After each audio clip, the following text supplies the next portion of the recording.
আর dear viewers, আমাদের অনেকেরই back pain হয়, মাজা ব্যথা হয়। তো মাজা ব্যথা আপনি কোন ব্যায়ামটা করবেন আমি বলি, যদি এখানে শোয়া সম্ভব হয় আমি দেখাইতাম।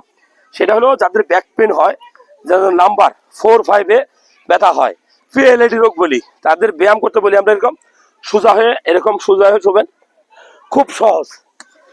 শোয়ার পরে আপনি এই যে পা আছে না, এই পাটা আস্তে আস্তে হাতে লাগানোর চেষ্টা করবেন, আবার আস্তে আস্তে কি নামাবেন, এই একবার। এইটাও একই অবস্থা। হ্যাঁ, এই যে অথবা দুইটা পা যদি আপনি বালিশ দিয়ে রাখতে পারেন মাথার নিচে, হ্যাঁ এভাবে দিলে দুইটা পা আপনি আস্তে করে উঠাবেন, আবার আস্তে আস্তে নামাবেন। এই যে ব্যায়ামটা, এই যে ব্যায়ামটা এটা ইম্পর্টেন্ট। ব্যাক পেনটা কেন হয় জানেন?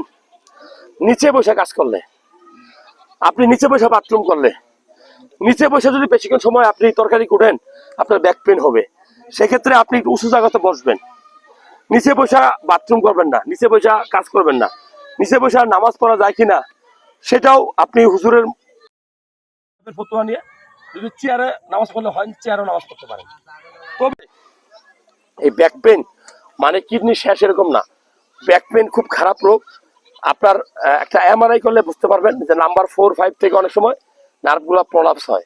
তবে ব্যায়াম, কিছু ঔষধ আপনার এই ব্যাক পেন থেকে, মাজা ব্যথা থেকে রেহাই দিতে পারে।